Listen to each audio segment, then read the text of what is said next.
Esther tenía 80 años cuando la trajeron a mi consulta. Entonces, yo ejercía mi profesión en Rosario. La acompañaban su hijo y un sobrino que la trajeron directamente del sanatorio psiquiátrico donde había estado internada. Su hijo ocupaba un alto cargo en la universidad en la ciudad de Santa Fe y me informó que Esther venía padeciendo de un cuadro depresivo desde hacía aproximadamente un año.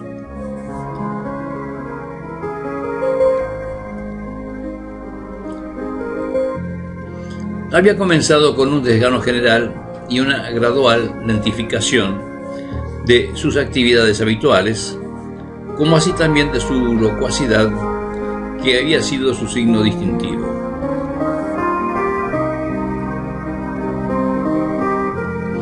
Lo que era su ágil conversación se había ido apagando paulatinamente para encerrarse cada vez más en un mutismo desalentador.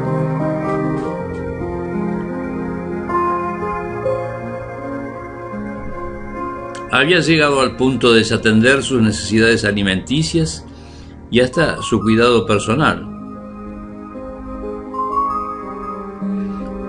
Últimamente se pasaba todo el día en su cama cumpliendo con una vida casi vegetativa.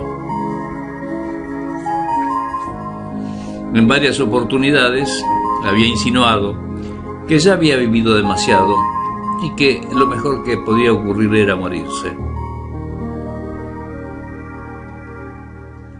Desde Santa Fe, ciudad en donde vivía junto con su hijo, su nuera y sus 2 nietas, había sido traído a un prestigioso psiquiatra de Rosario que había optado por internarla bajo el diagnóstico de melancolía involutiva, sometiéndola a una serie de electroshocks.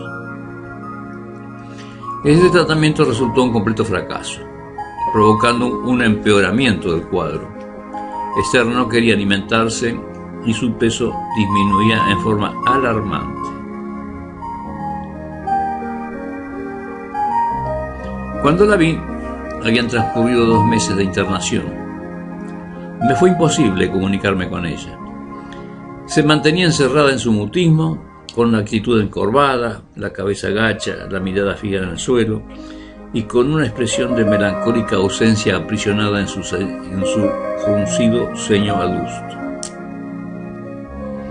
No tardé en darme cuenta de que me hallaba frente a un cuadro complicado, que a la depresión propia del proceso patológico se había agregado la amnesia provocada por la electroshock terapia. Esther no podía comunicarse por esa suerte de combinación que se daba en parte por el negativismo de quien no quiere vivir y en parte por el bombardeo eléctrico al que había sido sometida. Lo que era su ágil conversación se había ido apagando paulatinamente para encerrarse cada vez más en un mutismo desalentador. Había llegado al punto de desatender sus necesidades alimenticias y hasta su cuidado personal.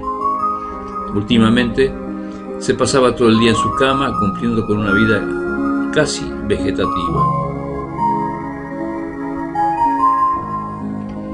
También percibí su desconfianza, porque seguramente me estaba comparando a mí con el colega anterior.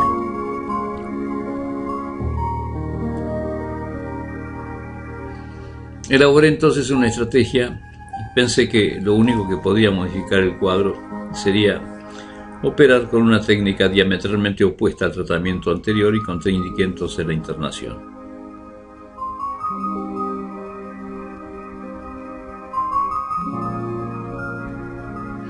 Me puse de acuerdo con los familiares que ella se quedaría viviendo temporariamente en Rosario, en casa de sus sobrinos, y que ellos la traerían diariamente a mi consultorio para efectuar su tratamiento.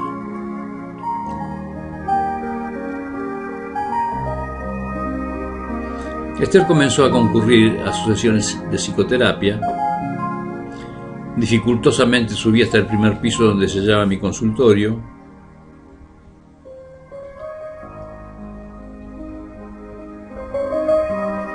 Entraba, se sentaba con una actitud encorvada, la cabeza gacha, la mirada fija en el suelo y una expresión de melancólica ausencia. Encerrada en su mutismo, lo único que hacía era algún disimulado movimiento para cambiar su casi total inmovilidad.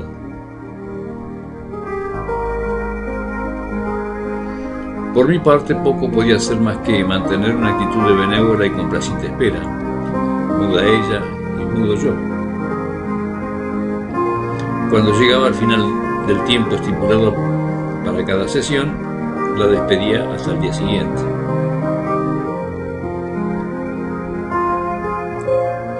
Un buen día, en medio de aquel pesado silencio, sonó estentóreamente el teléfono que me comunicaba con mi secretaria. Quedé sorprendido por aquella brusca e inesperada irrupción. Yo había recomendado muy especialmente que durante mis sesiones no se me interrumpiese por ningún motivo, pero había ocurrido un imprevisto. Me sobrepuse de la sorpresa y opté por decirle a mi paciente: ¿me permite una interrupción? ¿Puedo atender el llamado? Esther levantó su rostro, me clavó su mirada y también con sorpresa me respondió: por supuesto, doctor. Parcamente evacué la llamada y volví a mi actitud, también ella volvió a la suya, pero la tensión comenzó a distenderse y tuve la sensación de que los dos estábamos más cómodos.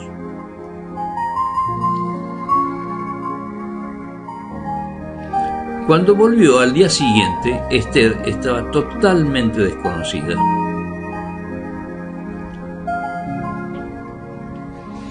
La actitud encorvada había dado lugar a un porte bien plantado, el testigo actual de lo que en otra época había sido una figura esbelta. Entró con paso firme, se sentó con cierto donaire y su melancólica ausencia se tornó en viva presencia.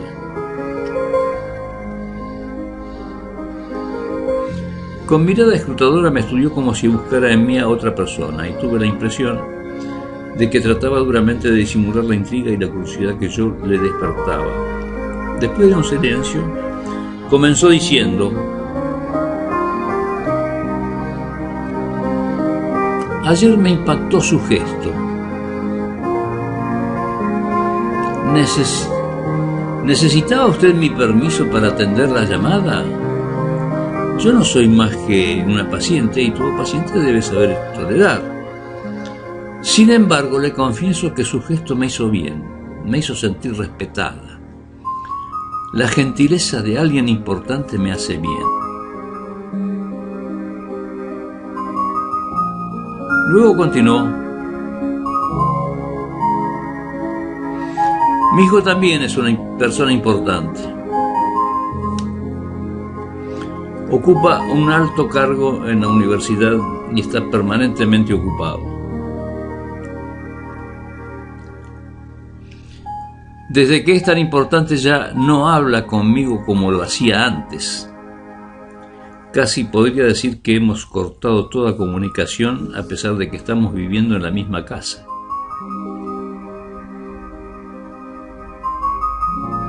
Pero no siempre fue tan importante. Cuando lo tenía en mis brazos era importante para mí y yo lo era para él.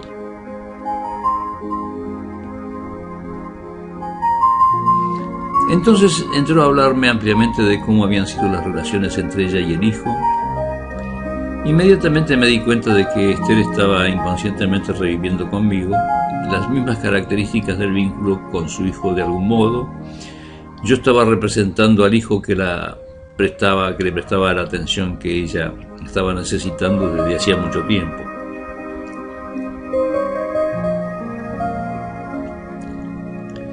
Esther se había criado en el seno de una familia del interior que ocupaba una posición social destacada. Su padre había sabido imprimir al núcleo familiar los caracteres propios de una moral victoriana. Ella fue su preferida y la más mimada de las 3 hermanas que constituían toda la prole. Siendo muy joven encontró al hombre de su vida con quien llegó a conocer las vibraciones de un amor apasionado, siempre dentro del marco victoriano. Su esposo fue bastante mayor que ella y le traía fuertes reminiscencias de su padre por la similaridad de forma de pensar. Este código de valores signó toda su existencia.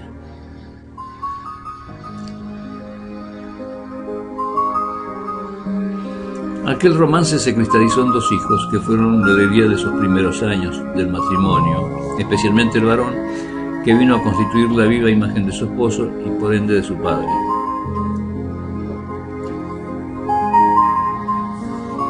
Pero esta felicidad estuvo limitada. La muerte prematura del marido tendió un negro nubarrón en su vida al traerle aparejada una precoz viudez, cuando aún estaba en la plenitud de su juventud. Por supuesto, aquel código de valores victorianos le imposibilitó toda idea acerca de una nueva relación amorosa. Solo halló consuelo en la viva imagen que de su esposo encontró en su hijo, y de algún modo este lo vino a sustituir.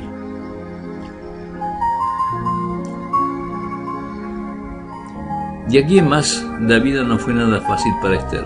Tuvo que efectuar ingentes sacrificios para solventar el desequilibrio económico que sobrevino, para lo cual necesitó recurrir al concurso de sus hermanas. Estas la ayudaron en la medida de sus también limitadas posibilidades. Los esfuerzos se concentraron en Charlie, el hijo, quien, a medida que creció, comenzó a desarrollarse.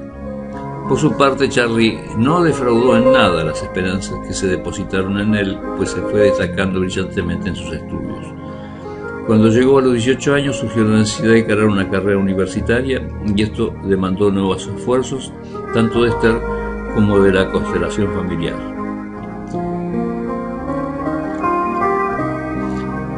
Las sesiones que se sucedieron durante varios meses fueron una permanente demostración por parte de Esther de lo que su hijo significaba para ella y de los sacrificios que éste le había importado, incluso la renuncia de un nuevo amor.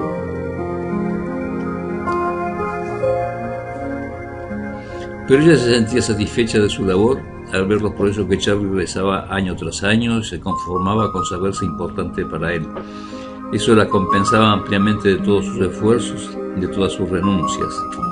De algún modo, los éxitos del hijo eran también sus propios éxitos.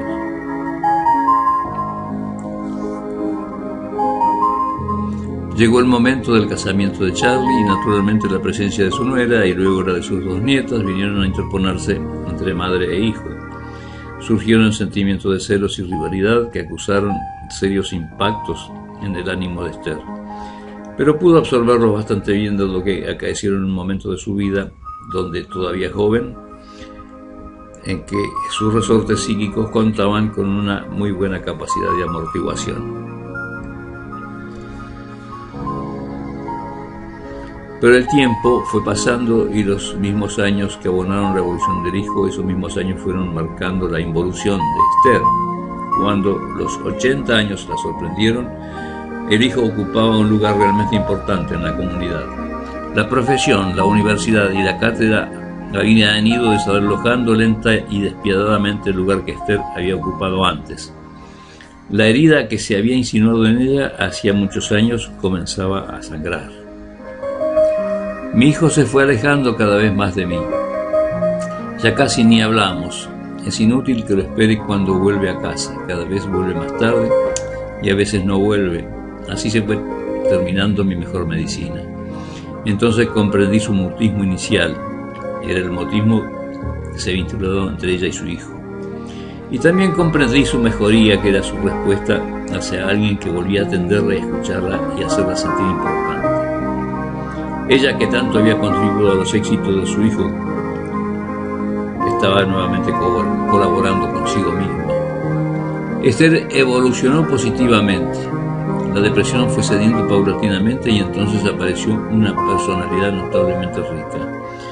Me mostró su amor a la poesía, a las artes, a la música, al teatro, a la lectura. Simone de Beauvoir era su predilecta. Le tocaba muy hondo lo que el romance de esta con Sartre. Alfonsina Storni, Juana de Ibarburu, Gabriela Mistral fueron nombres que aparecieron frecuentemente en sus relatos.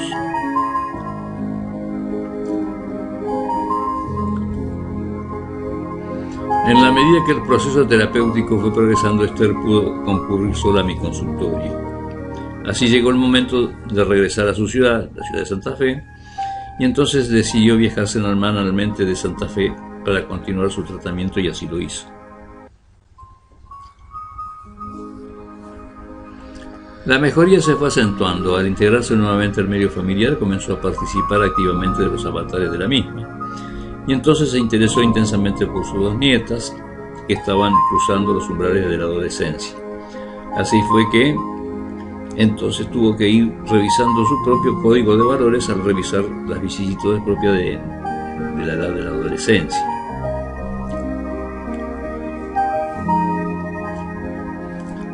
Aquí fue estimulante ver cómo, identificándose con ellas, logró adquirir una visión actualizada y una nueva comprensión de la problemática sexual y del amor en la nueva generación. Nuevamente encontraba que la vida le brindaba la posibilidad de ser útil, y así se fue curando.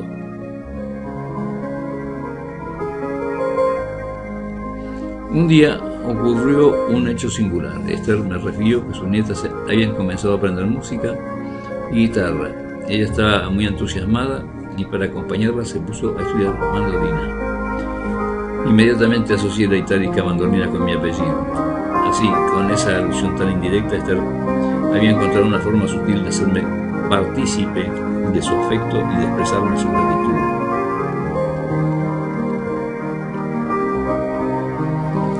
La paciente se recuperó totalmente. Le di el alta, dejé de verla y pasó el tiempo. Me trasladé a Buenos Aires. Esther me escribía periódicamente relatándome sobre su vida, y en sus últimas cartas me hablaba de una dolencia en su corazón.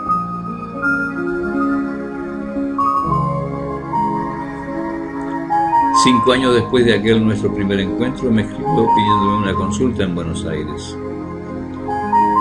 La paciente, que había sido incapaz de ir sola a su tratamiento, recorrió una distancia de 500 kilómetros en avión para venir a verme sola, sin ninguna ayuda, por sus propios medios. Estaba muy enferma. Su corazón claudicaba.